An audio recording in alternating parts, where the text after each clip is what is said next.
তো প্রিয় দর্শক বন্ধুরা বাংলা আবাস যোজনায় আপনারা জানেন যে 27 থেকে 3 তারিখের মধ্যে কিন্তু এই সমস্ত ওয়েবসাইটে কিন্তু দেওয়া হয়েছিল যে সমস্ত ডিস্ট্রিক্টে আপনারা বসবাস করছেন সেই সমস্ত ডিস্ট্রিক্টে কিন্তু আপনাদের লিস্ট কিন্তু দেওয়া হয়েছিল, যোগ্য অযোগ্য সেই সমস্ত লিস্ট কিন্তু দেওয়া হয়েছিল। তার মধ্যে দেখুন একটা ডিস্ট্রিক্টের নাম এখানে আমি সার্চ করেছি, সেখানে দেখুন দেওয়া রয়েছে যে এলিজিবিলিটি এছাড়া আপনাদের ঝড়ের ক্ষয়ক্ষতি যে বাড়িগুলো হয়েছে সেই সমস্ত ব্যক্তিরা যে ফোন করেছেন সরাসরি মুখ্যমন্ত্রীতে, তাদেরও কিন্তু এখানে লিস্ট কিন্তু তাদের নাম কিন্তু এখানে রয়েছে। কিন্তু এইখানে এই সমস্ত যে লিস্ট এখানে দেওয়া হয়েছে, যে সমস্ত ব্যক্তিরা আপনাদের বাড়িতে সার্ভে করতে গিয়েছিল তাদের নাম, তারা যে সমস্ত বাড়িতে সার্ভে করেছে এবং তাদের লিস্ট কিন্তু এখানে দেওয়া হয়েছে, যে কোনগুলো এলিজিবিলিটি পর্যায়ে ফেলেছে, কোনগুলো এলিজিবিলিটি পর্যায়ে ফেলেছে, কোনগুলো ইনঅ্যাক্টিভ পর্যায়ে ফেলেছে, সমস্ত লিস্ট কিন্তু আপনারা আপনাদের ওয়েবসাইটে কিন্তু দেখতে পাচ্ছিলেন।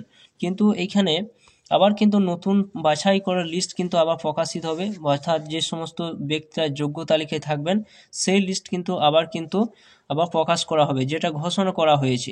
এবং সেই ব্যক্তিদের কিন্তু আবার এই আবাস যোজনার টাকা কিন্তু মঙ্গলবার, যেটা ঘোষণা করা হয়েছে মঙ্গলবার কিন্তু একটা আনুষ্ঠানিকভাবে কিন্তু সেই টাকা কিন্তু সেই সব ব্যাংকে অ্যাকাউন্টে কিন্তু ক্রেডিট হতে শুরু করবে। কিন্তু আপনাদের সেই লিস্ট আপনারা কিভাবে পাবেন? অনেকে হয়তো কমেন্ট করে জানাচ্ছেন যে আপনাদের এসএমএস আসেনি। আপনার যদি যোগ্য তালিকায় নাম থাকে তো অবশ্যই কিন্তু আপনার এসএমএস আসবে, যদি নাও থেকে থাকে তাহলে অবশ্যই কিন্তু আপনাদের ব্লকে বা পঞ্চায়েতে আপনাদের যোগাযোগ করতে হবে। সেখানে আবার একটা এখন উল্লেখ করা হয়েছে যে সমস্ত ব্যক্তিদের যোগ্য তালিকায় নাম থাকবে অথচ তাদের কিন্তু কোনো ইউনিক কোড, যেটা একটা ইউডিআইএন, রাজ্য সরকার যেটা নাম্বার দিয়ে একটা ভেরিফাই করবে সেই সমস্ত ব্যক্তিদের। আর যে সমস্ত ব্যক্তিদের ভেরিফাই করা থাকবে না সেই সমস্ত ব্যক্তি কিন্তু আবাস তালিকায় যে টাকা দেওয়ার কথা রয়েছে 60,000 টাকা, সে টাকা কিন্তু তারা পাবে না। সেই ইউনিক কোড কিন্তু তাদের থাকতে হবে, ইউনিক কোড অর্থাৎ ব্যাংকের সঙ্গে সংযুক্ত থাকতে হবে, তবেই কিন্তু সেই সমস্ত ব্যক্তিরা এই আবাসের টাকা কিন্তু তারা পাবেন। তো এবারে কিন্তু জানবো যে আপনাদের যে এলিজিবিলিটি লিস্ট আপনারা যে বাছাই করে যে সমস্ত ব্যক্তিদের নাম যোগ্য তালিকায় আনা হয়েছে 27 থেকে 3 তারিখে যে ডেট দেওয়া হয়েছিল, এবং আপনাদের ব্লকে যে একটা কমপ্লেন বক্স কিন্তু দেওয়া হয়েছিল, সেখানে আপনারা অনেকে হয়তো অ্যাপ্লিকেশন করেছেন, আপনাদের হয়তো যোগ্য তালিকায় নাম নেই, অযোগ্য তালিকায় নাম চলে এসছে, সে সমস্ত ব্যক্তিরা তারা কিন্তু কমপ্লেন বক্সে দিয়ে এসেছিলেন। তো দেওয়ার পর আপনাদের অনেকে বাড়িতে হয়তো সার্ভে হয়েছে, অনেক বাড়িতে কিন্তু সার্ভে কিন্তু হয়নি।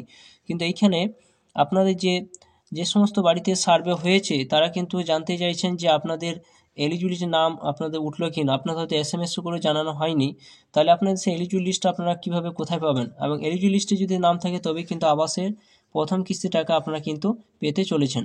তো সেটি কিন্তু এখানে আপনার ঘোষণা করা হয়েছে যে এলিজিবিলিটি লিস্ট খুব শীঘ্রই কিন্তু বের হবে। তো চলুন কবে কি দেওয়া হবে সেটি আপনারা জেনে নেবেন এই ভিডিওর মাধ্যমে। তো এটাই দেখুন রাজ্য সরকারের একটা নিউজ পেপার, যেটা জাগো বাংলা, এখান থেকে কিন্তু ঘোষণা করা হয়েছে যে আবাস যোজনা প্রকল্পে উপভোক্তাদের জন্য খুশির খবর। মঙ্গলবার থেকে এই অ্যাকাউন্ট কিন্তু মঙ্গলবার দিন থেকেই কিন্তু আপনাদের অ্যাকাউন্টে সে টাকা ঢুকতে শুরু করবে।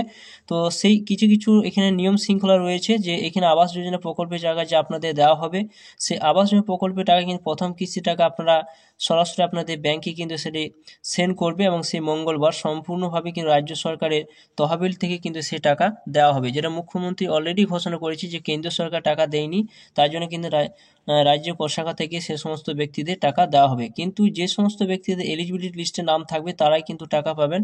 যে সমস্ত ব্যক্তিদের এলিজিবিলিটি লিস্টে নাম থাকবে, PWL লিস্টে নাম থাকবে, সেই সমস্ত ব্যক্তিরা কিন্তু এই আবাস যোজনার টাকা কিন্তু পাবেন না, যে মঙ্গলবার দিন যে টাকা সেন্ড করা হবে। তো কিন্তু আপনাদের গ্রামে গ্রামে বিশেষ যে শিবির খোলা হয়েছিল, যে সমস্ত ব্যক্তিদের এলিজিবল লিস্টে নাম রয়েছে সেই সমস্ত ব্যক্তিদের কিন্তু এসএমএস করা হয়েছিল, বা আপনাদের অনেকে এসএমএস আসেনি, যারা বায়োমেট্রিক তথ্যর মাধ্যমে কিন্তু আপনারা ভেরিফাই করেছেন, তার জন্য আপনাদের একটা ইউনিক একটা কোড কিন্তু দেওয়া হয়েছে, যেটা দেখুন এখানে ঘোষণা করা হয়েছে। এখানে আপনাদের বড় করে দেখাচ্ছি, দেখুন এখানে যেটা ঘোষণা করা হয়েছে যে আধারের ইউনিক কোড ব্যাংকে অ্যাকাউন্টের সঙ্গে সংযুক্ত না থাকলে উপভোক্তার প্রথম কিস্তি টাকা কিন্তু তিনি পাবেন না। অর্থাৎ এখানে দেখুন সুন্দর করে উল্লেখ করা হয়েছে, যদি আপনাদের সেখানে না থাকে যুক্ত করা তাহলে কিন্তু আপনারা সেটি পাবেন না। সেই কারণে গ্রামে গ্রামে বিশেষ শিবির খুলে আবাসের তালিকায় নাম থাকা উপভোক্তাদের বায়োমেট্রিক তথ্য নথিভুক্ত করা হচ্ছে। তো এইটাই দেখতে পাচ্ছেন যেটা বলা হয়েছে। কিন্তু এবারে আপনাদের যে ফাইনাল লিস্ট সেটা আপনাদের কখন কি দেওয়া হবে সেটাও কিন্তু দেখুন এখানে বলে দেওয়া হয়েছে। এখানে দেখুন নিচে দেখুন যেটা উল্লেখ করা হয়েছে, এখানে যেটা উল্লেখ করা হয়েছে বলা হয়েছে যে চূড়ান্ত তালিকায় সংশ্লিষ্ট ব্যক্তির নাম তোলা হচ্ছে, আবাসের তালিকা নিয়ে যাতে কোনো প্রশ্ন না ওঠে সেই জন্য রাজ্য সরকার প্রত্যেক উপভোক্তাকে একটি করে ইউনিক পরিচয়পত্র দেওয়ার পরিকল্পনা নিয়েছে।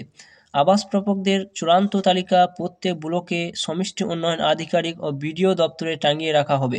অর্থাৎ দেখতে পাচ্ছেন যে আপনাদের কিন্তু সেই মঙ্গল থেকে আপনার বুধবার দিনের মধ্যে আপনারা কিন্তু আপনাদের যে সমস্ত ব্লক এর আন্ডারে আপনারা বসবাস করছেন সেই সমস্ত ব্লকে আপনারা কিন্তু খোঁজ করলে কিন্তু সেখানে আপনারা জানতে পারবেন যে আপনাদের যোগ্য তালিকার নাম সেই লিস্টে রয়েছে কিনা। যদি সেই লিস্টে আপনাদের যোগ্য তালিকার নাম থাকে তবেই কিন্তু এই প্রথম কিস্তি যে টাকা দিতে শুরু করছে 60,000 টাকা, সেই টাকা কিন্তু আপনারা পেতে চলেছেন খুব শীঘ্রই।